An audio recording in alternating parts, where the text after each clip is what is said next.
at hindi madaling uminit yung ating motor. Okay.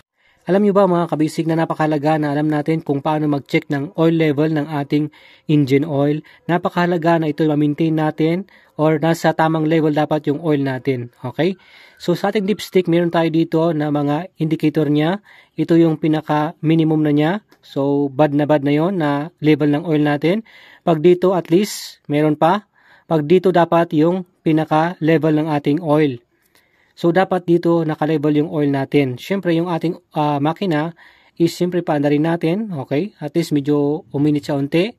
And then, siyempre, hayaan mo muna siya. Bumaba muna yung oil niya. At least mga 5 minutes. Okay? And then, sukatin mo siya. Okay? At dapat makita mo dito na dito yung ating oil. Okay?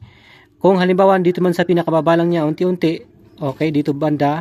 Okay lang yan. Walang problema. Kasi bababa pa yung ibang oil. Pero at least siyempre manapahalaga na hindi dapat dito yung oil natin at saka dito sa minimum. Kasi madaling uminit yung makina natin kung kulang ng oil yung ating makina. Pag nagkukulang siya ng oil, siyempre kulang yung dinidistribute niya sa mga parts ng ating makina at cause ng madaling pag-init ng ating makina. At siyempre, i-check mo na rin yung kulay ng oil mo. Baka naman napakaitim na or hindi na okay. Okay? So, subukan natin. Pag-check natin is, ilagay lang natin sa top. Huwag natin siyang i-thread yung ating dipstick. And then, hugutin natin. Ayan.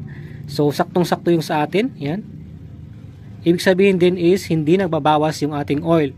Kasi once na nagbabawas yung oil natin, hindi na rin maganda yun. Kailangan hanapin natin kung saan yung may sira.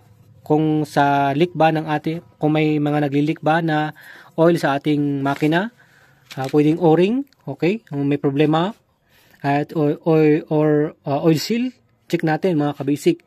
Or siyempre kumakain na ng oil yung makina, baka may pumapasok na oil sa combustion chamber mo. So, kailangan check mo yung mga ganun mga kabasic para sure ka na maayos yung takbo ng oil sa ating makina at hindi madaling uminit yung ating motor. Okay? So, ayan. Sabi ko kanina, pag mag-check tayo, ulitin ko, ganun lang. And then, check muna yon. Tamang-tama yung sa atin. Nasa maximum siya. So, siyempre sa atin is 1 liter. Pag nakalagay sa manual ng yung motor na 1 liter yung ilagay nyo, 1 liter. Kung 0.8 ml, 0.8 ml, 800 ml, ganun. So, wag natin siyang tipirin yung oil natin. Napakalaga yan. Alright? I hope naman tayo natutunan sa konti sa ating tutorials. And thanks for watching. Please like, share, and follow. God bless everyone.